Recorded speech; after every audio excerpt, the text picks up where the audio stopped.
ఇప్పుడు జగన్మోహన్ రెడ్డి అంటున్నమాట, నేను ఈ నెల నుంచి ప్రజల్లోకి వస్తాను అని చెప్పేసి అంటున్నాడు. మరి అలా రావటం వల్ల మరి వైఎస్ఆర్ కాంగ్రెస్ పార్టీ పుంజుకునే అవకాశం ఉంటుందంట.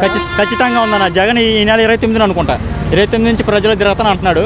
కానీ ఆ జగన్ మటుకు ప్రజలు తిరిగితే మటుకు ఇంకా ఆయన పార్టీ మటుకు బలపడద్దన్న. ఖచ్చితంగా బలపడదు. ఏ విధంగా అంటారు? ఆయన చేసిన మంచి చాలామంది గుర్తుంది. ఇప్పుడు చేసే ప్రభుత్వంకి లాస్ట్ ప్రభుత్వంకి చూసి చాలామంది ఇంకా ఆ ప్రభుత్వంలో మేలు పొందుకున్న వాళ్ళు కూడా చాలామంది ఉన్నారు కాబట్టి ఆయనకి ఎక్కువ అవకాశాలు ఉన్నాయి. మరి ఇప్పుడు జగన్మోహన్ రెడ్డి ప్రజల్లోకి వస్తా అంటున్నాడు, ఈ నెల నుంచి ఎలా ఉండబోతుంది? ఆయన కూడా పథకాలు అన్ని వేస్ట్ అండి. జగన్ గారికి కూడా చెప్తాం మేము, ఒకటే విజ్ఞప్తి, అన్ని పథకాలు వద్దు. మెయిన్ ఏంటంటే అన్ని పథకాలు ఇచ్చి సోమరపోతులు చేస్తున్నారు. ఫస్ట్ ఆఫ్ ఆల్ ఏదన్నా మెయిన్ మధ్యతరగతికి చదువు బాగా ఇంపార్టెంట్గా ఉండాలి, ఆరోగ్యం మెయిన్, వృద్ధాప్య పెన్షన్లు, రైతు రుణమాఫీ, ఈ మెయిన్ కంపల్సరీగా. జగన్ గారు కూడా మంచి చేశారు కాదంట్లా. ఇన్ని రుణాలు మాఫీ ఇచ్చారు, వాళ్ళకి సోమరపోతులు చేశారు కొన్ని, అది కంపల్సరీగా. జగన్మోహన్ రెడ్డి నెల నుంచి రాని సార్ ఎవరు ఒపీనియన్ వాళ్ళు చెప్తారు, తప్పే ఉంది. ప్రతిపక్షంలో ఉన్నప్పుడు వాళ్ళు చెబుతారు, ప్రతిపక్షంలో ఉన్నప్పుడు వీళ్ళు చెబుతారు.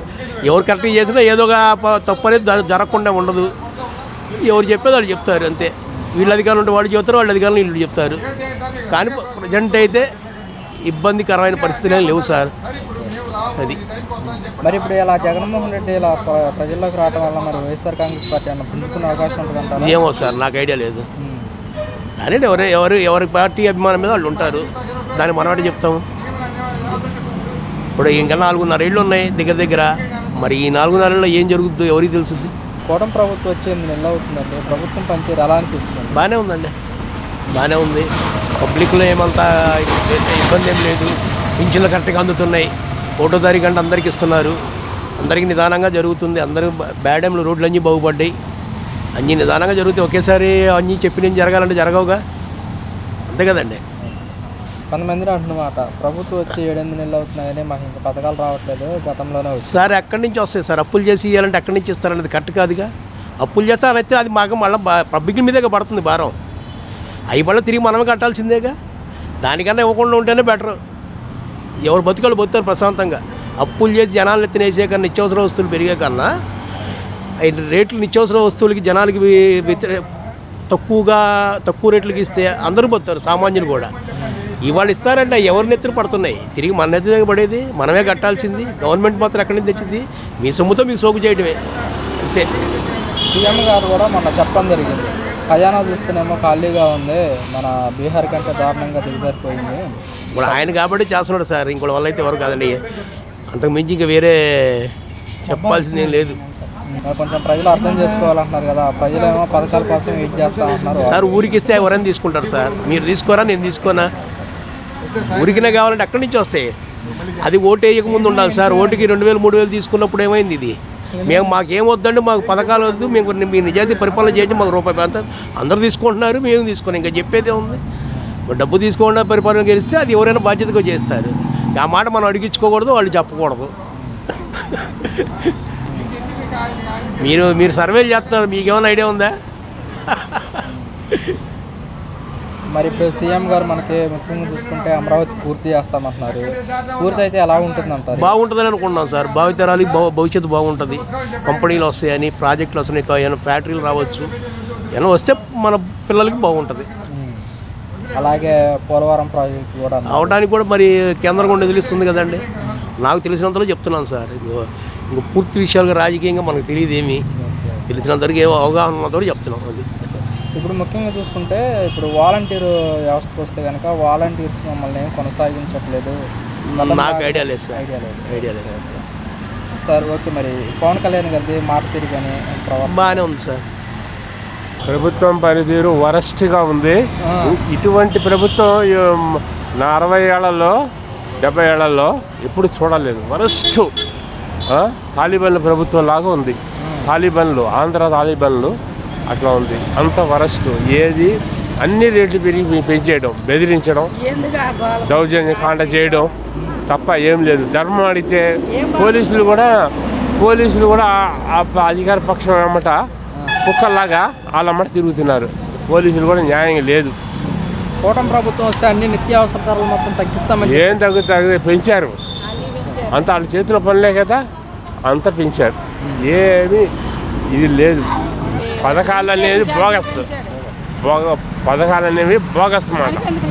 అది పెట్టి గెలిచారు, ఈవీఎంల మీద గెలిచారు, అంతకన్నా ఏం లేదు. రేపు మళ్ళీ గెలుస్తారు, ఈవీఎంల మీద గెలుస్తారు.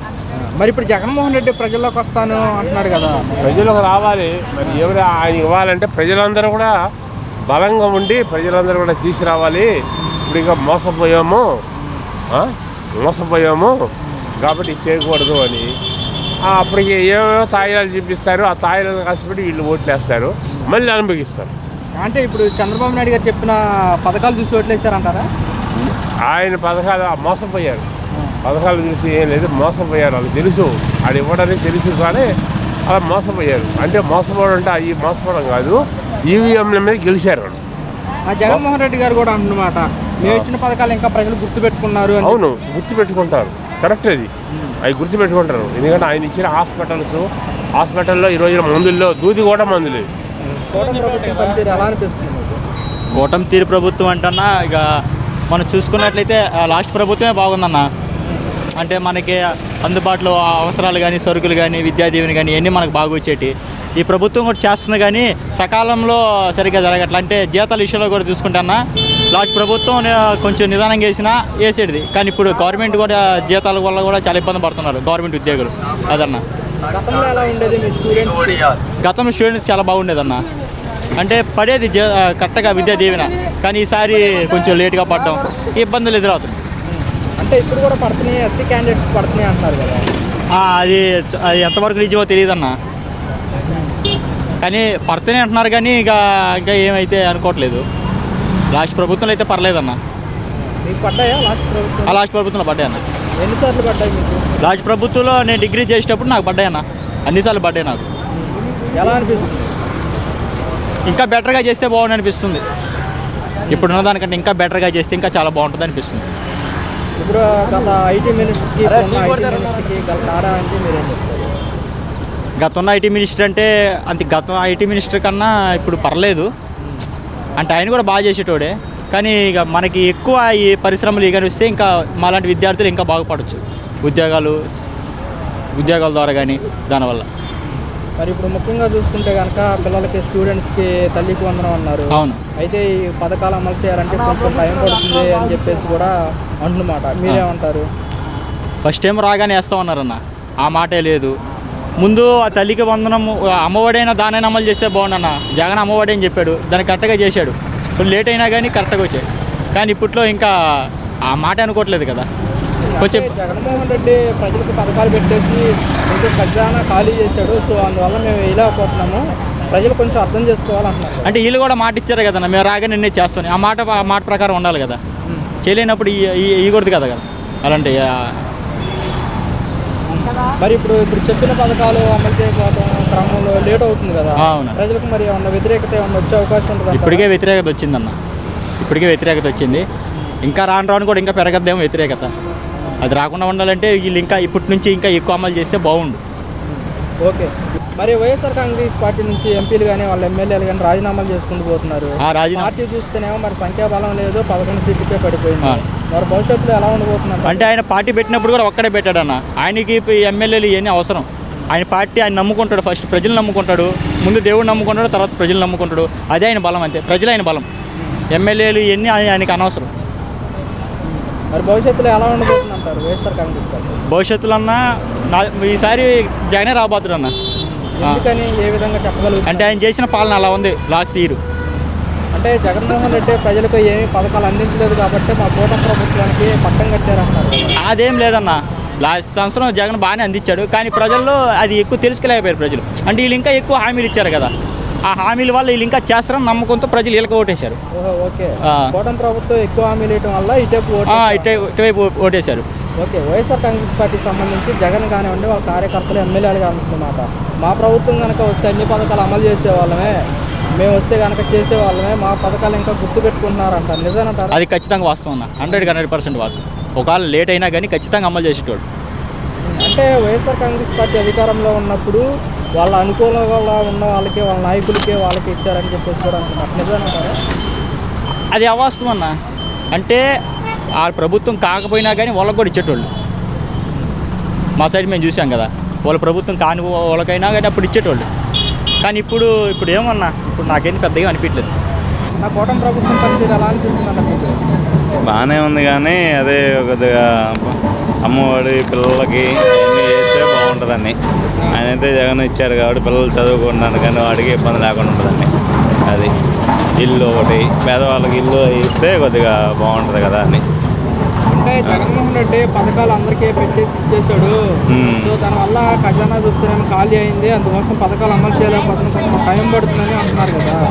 అదే నిదానంగా లబ్ధిదారులకైనా చూసైనా ఇస్తే బాగుంటుంది కదా అని చెప్పని.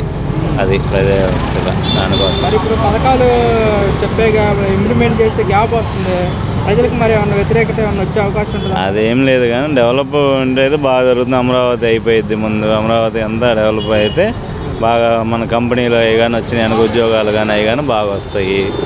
అది పథకాలంటే ఇంకా అంతే కదా వాళ్ళు చెప్పినట్టు. పథకాలంటే మరి తెలిసిందే ఇంకా అర్థమైందిగా అట్లా అని చెప్పని చూస్తున్నారు. అది పథకాలు ఉంటే బాగుంటుందని, అంటే ఈ మధ్యతరగతి కుటుంబాలు కానీ అవి కానీ బాగుంటుందని అందువల్ల. మరి ఇప్పుడు గతంలో డెవలప్మెంట్ ఉందంటారా? ఇప్పుడు ఈ ప్రభుత్వంలో డెవలప్మెంట్ ఎలా ఉందంటారు? గతం కంటే మెరుగానంటారా? కొద్దిగా మెరుగేలే, అంటే ఇంకా ఇప్పుడిప్పుడే కదా అంత పుంజుకుంటుంది, ఇంకా టైం పట్టింది కదా. ఏదైనా 6 నెలలు అట్లా అవుతుంది కదా, ఇంకా కొద్దిగా పోతే చూడాలి. ఇప్పుడు అమరావతి అయితే డెవలప్ అయిపోతుంది. ఇంకా అది ఏంటంటే కంపెనీలు అవన్నీ వచ్చాయంటే ఉద్యోగాలు వస్తాయి, బాగుంటాయి చదువుకున్న వాళ్ళకి. కాదు వీళ్ళ పిల్లలకి ఏంటంటే కొద్దిగా హాస్పిటల్ పరంగా కానీ వీటికి కానీ ఆరోగ్యశ్రీ కానీ అలానే మంచి ఇంకేందో ఉంటే మెరుగైన పెంచితే బాగుంటుందండి. అందువల్ల అది అమరావతి పూర్తి చేస్తామంటున్నారు, మీకు ఎలా అనిపిస్తుంది? అది బాగుంటే అందరూ భవిష్యత్తు బాగుంటుంది కదా. మనకు కూడా క్యాపిటల్ అనేది ఉంటుంది కదా అమరావతి. ఎక్కడ అనేది నేనేది అక్కడ కాకుండా ఒకసారి అన్నీ ఉంటుంది కాబట్టి కంపెనీలు వస్తాయి, ఉద్యోగాలు ఉంటాయి, అందరికీ బాగుంటుంది కదా అని చదువుకుంటే అన్ని వల్ల దానివల్ల. ఓకే, ఇప్పుడు మరి జగన్మోహన్ రెడ్డి ప్రజల్లోకి వస్తా అంటున్నాడు, ఎలా ఉండిపోతుంది అంటారు? రావటం కరెక్టేనంటారు ఇప్పుడు ఈ టైంలో? ఏం కరెక్ట్ అంటే ఇంకంతే, ఆయన వస్తే పథకాలు ఏం చెప్పని అట్లా అనుకుంటా. డెవలప్ చేస్తేనే కదా అది కూడా బాగుంటుంది. పథకాలు అంటే ఎంతసేపు అదే కదా. కాదు ఏంటంటే చదువు ఇవి కానీ ఇవి కానీ ఉంటే బాగుంటుంది కదా అని చెప్పని అందువల్ల. గతంలో విద్యా వ్యవస్థకి ఎలా ఉందన్నా? చేస్తే అంత ఇదేం లేదు, ఇప్పుడే బాగా మెరుగ్గానే ఉంది. అంతగా స్కూళ్ళు కానీ ఇది కానీ ఎంత పెంచారని చెప్పి అంటున్నారు కానీ ఏం లేదు, డెవలప్మెంట్ లేదు. కానీ ఇప్పుడు బాగానే ఉంది, బాగా పిల్లలు ఇంగ్లీష్ మీడియం కానీ అంతా బాగా చదువుకుంటున్నారు. ఇంకా అంటే ఇది 6 నెలలు అవుతుంది కదా, ఇంకా చూడాలి, కొద్దిగా చూస్తే బాగుంటుంది అని చెప్పని. ఏంటంటే డెవలప్మెంట్ చేస్తారని బాగా ఆయన ఏంటంటే పథకాలన్నీ కూర్చున్నాడనే. కానీ అది పథకాల వల్ల కొన్ని అన్నీ ఎందుకు వేస్ట్గా ఆటోలు వాళ్ళకి వీళ్ళకి డబ్బులని ఇచ్చి అట్లా చేశారు. కానీ కొన్నిటికి హాస్పిటల్ పరంగా వాటికి అయితే బాగుండేది కదా అని ఆలోచన అంతే. ఎలా అనిపిస్తుంది అన్న కూటమి ప్రభుత్వం పరిపాలనా విధానం అంటే చాలా ఇబ్బందిగా ఉంది. ఇప్పుడు చదువులు మేము మధ్యతరగతి వాళ్ళు చదివించాలంటే చాలా ఇబ్బందికరంగా ఉంది. ఎంతో కొంత గవర్నమెంట్ ఇస్తే బాగుండేది కదా. ఇప్పుడు బీటెక్ అనుకోండి, ₹1,00,000 కట్టాలి ఫీజు. కట్టాలంటే మళ్ళీ ఇబ్బంది కదా. ఏదంటే కొన్ని పథకాలు ఉంచాలా.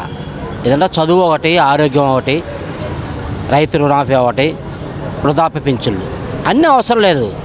పేదవాడికి ఆరోగ్యం మెయిన్ ఫస్ట్ ఇంపార్టెంట్, విద్య ఇంపార్టెంట్, మళ్ళీ వృద్ధాప్య పింఛన్లు మెయిన్ అలాంటివి ఉండాలి. మొత్తానికి తీసేస్తే చాలా ఇబ్బందికరంగా ఉంటుంది. అది మరి నెక్స్ట్ ఇయర్లో మరి చాలా ప్రాబ్లంగా ఉంటుంది. మరి ఇప్పుడు చెప్పిన పథకాలు ఇంప్లిమెంట్ చేయాలంటే మన పరిస్థితి బేకార్ కంటే బాగా దిగజారిపోయింది, కొంచెం టైం పడుతుంది, ప్రజలు కొంచెం అర్థం చేసుకోవాలంటారు.